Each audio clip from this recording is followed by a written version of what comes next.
Hello बच्चों, कैसे हैं आप लोग। स्वागत है आपका आपके यूट्यूब चैनल क्रेजी मैथ्स में।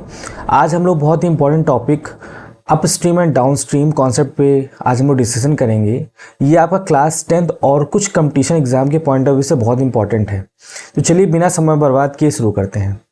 चलिए देख लेते हैं। ये जो आपकी बोट है रिवर पे चल रही है और इसकी डायरेक्शन जो है आपकी इस तरफ है, और जो रिवर की जो डायरेक्शन है, स्ट्रीम की जो डायरेक्शन है, वो उसके अपोजिट डायरेक्शन में है। ठीक है, तो हमने सबसे पहले बेसिक मान लिया है कि स्पीड ऑफ बोट जो है वो x किलोमीटर पर आवर है, वो भी स्टिल वाटर। स्टिल वाटर मतलब जब पानी में कोई भी बहाव नहीं होगा तब बोट की स्पीड कितनी है, x किलोमीटर पर आवर। और जो हमारी स्ट्रीम की स्पीड है वो हमारी कितनी है, y किलोमीटर पर आवर है। ठीक है, तो इस सिनेरियो को हम लोग बोलते हैं अप स्ट्रीम स्पीड, क्योंकि जो दोनों की डायरेक्शन वो अपोजिट है।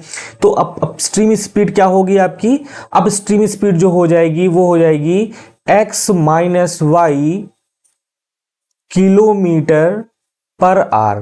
देखिए यहां पर माइनस क्यों करना पड़ रहा है, क्योंकि देखिए यहां पर जो डायरेक्शन है वो एक दूसरे के अपोजिट है, तो जो बोर्ड की स्पीड होगी वो कम हो जाएगी, क्योंकि कोई चीज किसी को अपोज करती है तो उसकी स्पीड कम हो जाएगी।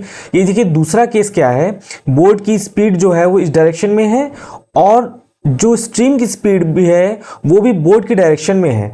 तो वो बोट की स्पीड को क्या कर देगी, इंक्रीज कर देगी, क्योंकि पीछे से वो उसको क्या कर रही होगी, आगे की तरफ ढकेल रही होगी। तो यहां पर भी सेम चीज है, बोट की स्पीड जो है x किलोमीटर पर आवर है और जो स्ट्रीम की स्पीड है वो y किलोमीटर पर आवर है। तो हमारी जो डाउन स्ट्रीम स्पीड जो होगी वो कितनी हो जाएगी, x plus y kilometre per hour. यहां पर प्लस क्यों करा, क्योंकि हम जान रहे हैं कि जो स्ट्रीम की स्पीड है वो बोट की स्पीड को आगे क्या करेगी, पुश करेगी, तो उसकी स्पीड बढ़ेगी। तो यहां पर हमने यहां पर क्या कर दिया है, x plus y kilometre per hour, और ऊपर क्या है upstream speed x minus y kilometre per hour. चलिए इस कॉन्सेप्ट को और अच्छे समझने के लिए एक हम इसका एक न्यूमेरिकल कर लेते हैं ताकि कॉन्सेप्ट हमें और अच्छे से आ जाए। अ boat covers 32 kilometre up stream and 36 kilometre down stream in 7 hours. Also it covers 40 kilometer upstream and 48 kilometer downstream in 9 hours. Find the speed of the boat in still water and that of the stream. इस question में आपसे boat की speed पूछी गई है और stream की speed पूछी गई है। तो चलिए इसी को हम लोग पहले लेट कर लेते हैं। Let the speed of boat in still water. हमको बोट की स्पीड जो माननी है वो स्टिल वाटर माननी है। स्टिल वाटर भी x किलोमीटर पर आवर। जब पानी में कोई भी फ्लो नहीं है तो बोट की स्पीड क्या होगी, x किलोमीटर पर आवर। और स्ट्रीम की स्पीड भी कंसीडर कर लेते हैं, स्पीड ऑफ स्ट्रीम भी y किलोमीटर पर आवर। चलिए क्वेश्चन पढ़ लेते हैं। क्वेश्चन क्या कह रहा है कि जो है 32 किलोमीटर अपस्ट्रीम से चलता है, 36 किलोमीटर डाउनस्ट्रीम से चलता है। तो अब हमने पहले कॉन्सेप्ट में समझ लिया है कि अपस्ट्रीम डाउनस्ट्रीम स्पीड क्या होती है, तो उसको भी हम लोग लिख लेते हैं। अपस्ट्रीम स्पीड इक्वल कितना हो जाएगा आपका, x minus y kilometre per hour. और डाउनस्ट्रीम स्पीड क्या हो जाएगी, डाउन स्ट्रीम स्पीड इक्वल हो जाएगी x plus y kilometre per hour. तो क्वेश्चन में क्या है कि 32 किलोमीटर अपस्ट्रीम में चलता है एंड 36 किलोमीटर डाउनस्ट्रीम में चलता है इन 7 hours में। तो देखिए क्वेश्चन को पढ़ते कैसे हैं, कह रहा है 32 किलोमीटर अपस्ट्रीम चल रहा है, 36 किलोमीटर डाउनस्ट्रीम चल रहा है, वो भी कितने समय में, 7 hours। मतलब ये जो आपको टाइम दे रखा है, तो आप जब कोई चीज आपको टाइम में दे रखी है तो एलएचएस में भी हमको टाइम में ही इक्वेशन बनानी पड़ेगी। ठीक है, तो आपको मालूम है कि टाइम का फॉर्मूला क्या होता है, टाइम इक्वल डिस्टेंस अपॉन क्या होती है, स्पीड।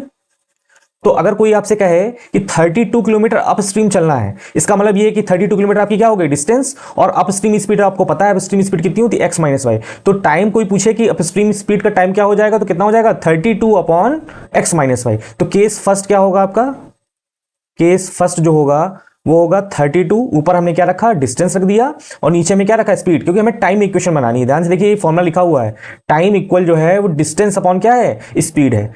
तो आपका डिस्टेंस कितना है, 32, और अपस्ट्रीम चला तो अपस्ट्रीम स्पीड कितनी है, x माइनस का y, प्लस अब 36 किलोमीटर डाउनस्ट्रीम चलना है, स्पीड क्या हो जाएगी, x प्लस वाई इक्वल, ठीक है, इक्वल क्या है 7। इनको हमको ऐड करेंगे तभी तो टोटल टाइम आएगा 7। तो ये आपका हो गया इक्वेशन फर्स्ट। चलिए केस सेकंड देख लेते हैं। फिर सॉल्व करेंगे दोनों को। कह रहा है कि 40 किलोमीटर अपस्ट्रीम चलना है, तो आप क्या करिए 40 अपॉन एक्स माइनस वाई, 40 हमारी डिस्टेंस हो गई, एक्स माइनस वाई हमारी स्पीड हो गई, प्लस 48 किलोमीटर हमें चलना है डाउन स्ट्रीम में, ये हो जाएगा x प्लस वाई इक्वल, इसमें टाइम कितना लगता है 9 आवर्स लगता है। ये हमारा इक्वेशन हो गया सेकंड। इन्हीं दोनों इक्वेशंस को हम लोग सॉल्व कर लेंगे तो हमारा आंसर आ जाएगा। चलिए दोनों इक्वेशंस को हम लोग एलिमिनेशन मेथड से सॉल्व कर लेते हैं। तो इसके लिए सबसे पहले हम काम कर लेते हैं, इसको थोड़ा सिंप्लीफाई कर लेते हैं। तो हम लेट कर लेते हैं, let 1 upon x minus y equal p and 1 upon x plus y equal q. Calculation थोड़ा सा सिंपल करने के लिए हम इसको माना है, हम डायरेक्ट भी कर सकते हैं। तो हमारा एक पहला इक्वेशन क्या हो जाएगा, 32p प्लस 36q इक्वल 7। इसको आप चाहे इक्वेशन थर्ड नाम दे दीजिए, दूसरे वाले में पुट कर दिए वैल्यू, तो हो जाएगा 40p और प्लस 48q इक्वल 9। इसको आप नाम दे दीजिए इक्वेशन 4 का। अब हमको इसको एलिमिनेशन मेथड सॉल्व करना है, तो हमें इसमें कोई ना कोई वेरिएबल्स को एलिमिनेट करना पड़ेगा। तो चलिए देखिए, इक्वेशन थर्ड में अगर हम लोग 5 का मल्टीप्लाई कर देते हैं और इक्वेशन फोर्थ में हम लोग 4 का मल्टीप्लाई कर देते हैं, तो p वाला जो वेरिएबल है वो इक्वल हो जाएगा। Multiplying equation third by 5 and equation fourth by 4। चलिए कराइए। तो ये हो जाएगा, इसमें अगर हम 5 को मल्टीप्लाई करेंगे ये हो जाएगा 160p, ये हो जाएगा 180q, ये हो जाएगा 35। ठीक है। और अगर हम लोग इक्वेशन फोर्थ में मल्टीप्लाई करेंगे 4 का, तो ये हो जाएगा 160p प्लस 4 8 जा 32, और ये हो जाएगा 192q और 4 9 जा 36। चलिए इसको हम लोग सॉल्व कर लेते हैं दोनों को। तो हमको इसमें सब्ट्रैक्ट कराना है, ये माइनस कर देते हैं, ये माइनस माइनस, तो ये दोनों कैंसिल आउट हो जाएंगे। ये बचेगा कितना आपका, हो जाएगा ये माइनस का 12q और ये हो जाएगा माइनस का 1। तो q की वैल्यू कितनी आ जाएगी 1/12। अब ये जो q की वैल्यू आई है इसको हम लोग इक्वेशन थर्ड में पुट कर देते हैं। ठीक है, तो हमारी p की वैल्यू आ जाएगी। तो रखिए,